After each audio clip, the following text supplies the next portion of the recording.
Senator Ted Cruz of Texas says the chaos and the crisis at the border are all by design to destroy the United States. Laura Ingraham of Fox News points out the big lie being told by Biden and the White House today. The United Nations has been accused of funding Hamas's attack on Israel, and now several nations around the globe are pulling their funding until the United Nations can be investigated. Thank you so much for liking and sharing these videos. It really helps me out, so thank you so much. I also want to thank today's video sponsor, Aura, and I'll tell you more about them later. President Joe Biden issued an eerie message to reporters today after 3 U.S. troops were killed in the country of Jordan. Biden said that his mind has been made up, telling reporters he has decided how he will respond by stating the moment of no return is approaching. What the heck does that mean? Now, due to the nature of the Iran-backed attack, 3 dead, over 40 wounded, I expect Biden's retaliation will be much more extreme than any response we've seen thus far. I think we'll see multiple attacks over the coming weeks of Iran-backed militia and production labs. But we'll have to wait and see, as the White House and the Pentagon are not going to reveal to the media exactly what their plans are.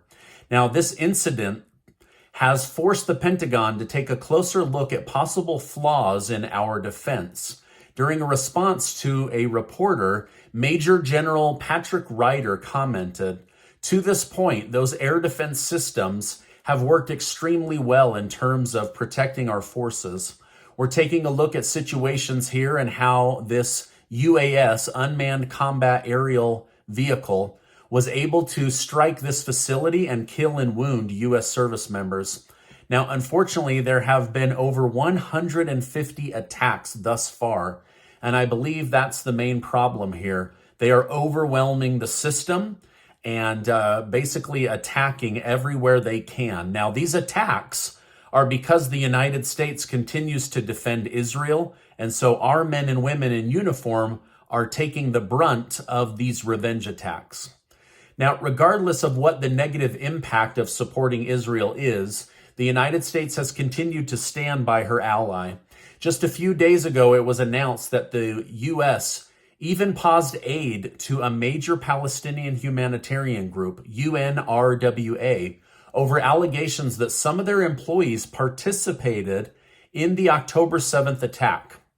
While some have criticized America heavily for this action, Secretary of State Antony Blinken has already stated that funding will continue once certain conditions are met. Now, isn't that funny? They're like, why is America stopping funding this group? We just killed a bunch of people, duh. Hello, there's a reason why. Now, as a worldwide leader, America must maintain its perception of loyalty, and that starts within. However, Democrat Representative Ilhan Omar has reportedly ditched her oath and is no longer putting America first. During a speech to Somalia leaders in a hotel in Minneapolis, Minnesota, Representative Omar described herself as Somalian first and Muslim second, and stated the U.S. will do what we want, nothing else. They must follow our orders. This is how we safeguard the interests of Somalia.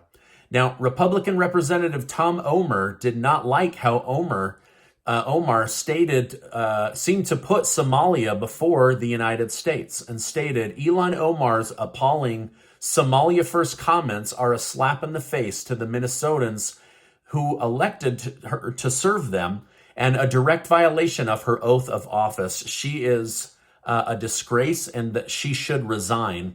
Now, obviously, she's from another country. It's okay to have loyalty to your country, but when you put Somalia before the interests of Americans, maybe you shouldn't be serving in public office for the United States of America. If you Google yourself these days, you're likely to find your private information on public listings. Data brokers are making a fortune selling your information to robocallers, spammers, and others that wish to exploit you. That's why I'm excited to tell you about today's video sponsor, Aura. Aura can identify data brokers that are exposing your info and submit opt-out requests on your behalf. Brokers are legally required to remove your info, but make it nearly impossible to do so. Let Aura handle it for you. You can try Aura for 2 weeks, absolutely free, by using my link down below. Aura also does so much more to protect you and your family from online threats. It's easy to set up, and you don't have to download multiple apps to get things like parental control, antivirus, VPN, password management, or identity theft insurance, and more. With Aura, you get all of this for one affordable monthly price. Don't let these scumbags exploit you and profit off of your private information. Go to aura.com/Stephen right now to start your free 2-week trial. I'm going to leave a link in the video description and also in the pinned comment. Seriously, go get your free 2-week trial right now. While Democrat leaders seem concerned about everyone else's safety but our own, Republican Senator Ted Cruz of Texas has had enough. During a recent interview with Fox News, Senator Cruz blasted President Biden by stating the border crisis is the result of desire, not incompetence. He said that when Joe Biden became president, he inherited the lowest rate of illegal immigration in 40 years. He deliberately broke the system. He opened the border and the numbers immediately shot up. 9.6 million illegal immigrants have crossed into the country. Now, he's saying that this is all by design and that Biden needs to be removed. But for now, he stands with Texas defending herself. Now, everyone is now becoming aware of this truth. The border crisis is clearly manufactured by Democrats. It's not a result of bad policy or anything else. Even Elon Musk has joined the fight by offering a complete solution to fix the crisis. He stated, "No law needs to be passed. All that is needed is an executive order to require proof before granting an asylum hearing. That is how it used to be. Just so everyone is on the same page, it's really that simple. Biden should wake up tomorrow and sign some papers and the whole crisis would be over. But this isn't what they want. He wants to incentivize people to come illegally. It's very clear to all of us." Now, Biden said today he has no authority to defend the border, and this is Republicans' fault. Now, let me know in the comments down below. Is this true? Does a sitting president have no authority, even though it's his constitutional duty, to defend the borders of the United States? Or is he just lying? Well, Laura Ingraham seems to believe he's lying. Laura Ingraham of Fox News hammered Republicans for putting together a border deal with Democrats that makes Joe Biden look good while trusting and believing that he will actually keep his word once the bill is signed. Here's what she had to say. Now, it's a classic Senate theater of the absurd move with its own cast of characters, including the man cast by Mitch McConnell to be lead actor. That's Oklahoma Senator Jim Lankford. He's trying mightily to convince you that Biden will really enforce new laws under a new bill, even though he doesn't use the authority he already has. Now, under the leaked out language, Biden would not be compelled to act to close the border unless a threshold number of about 5,000 migrants have been logged in one day, which, by the way, has happened many times during the past month. She continues, "Now, this argument makes no sense because in the first place, even as the Washington Post on this subject made clear, even the 5,000 migrant cap isn't a real cap. Because even if the border were shut down, people could apply for asylum at ports of entry, so the border would never be shut down, no matter how high the number gets.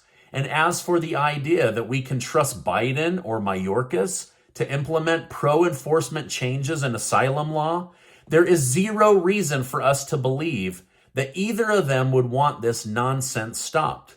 Unless, of course, ensuring that everyone meets the new standard if there was a new standard put in place.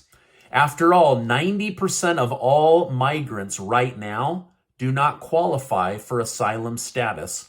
They just mouth the credible fear language and the regulation, and then they get into the country, right? So what she's pointing out is that Lankford is naive in believing that Mayorkas, who has destroyed the United States more than any single individual in a president's cabinet, is going to uphold this law. He doesn't uphold the laws that he has now. President Biden doesn't uphold the laws that he has now. He doesn't uphold or use the authority that he has now.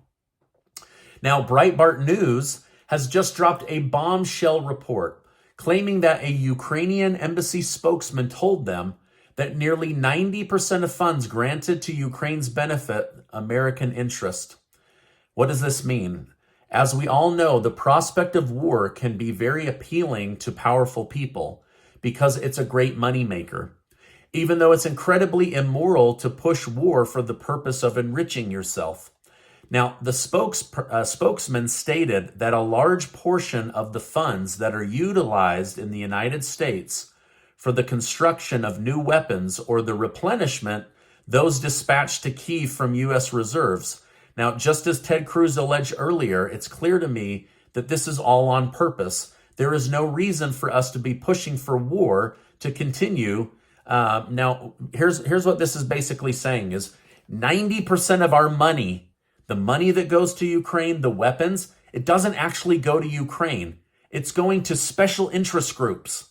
It's going to our allies. It's going to the military-industrial complex. We're all being scammed in a giant money laundering scheme. And this isn't coming from Stephen Gardner.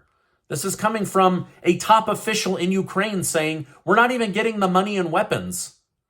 America's saying that they're doing these things, then they're giving the money and the weapons to special interest groups. All right, now, despite what I believe is a clear truth, most people will go through life without even thinking about it. But maybe thinking is the result of mental weakness.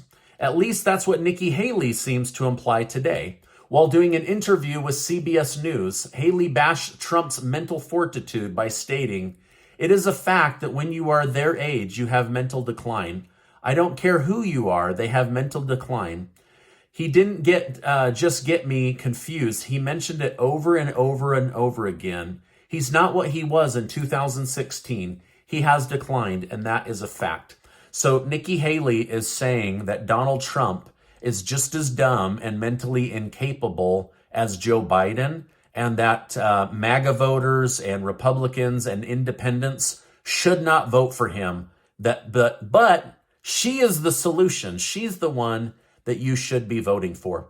Let me know in the comments, do you believe Donald Trump or do you believe Nikki Haley? I look forward to reading your answers. Now, before you go, I want to remind you that you are amazing. Thank you so much for supporting this channel. Make sure to hit that like button and the subscribe button. We're trying to get to 1.5 million amazing subscribers. Now, I'm going to leave these important videos. Please do not leave YouTube without watching them. Thank you so much, and I will see you on the next video.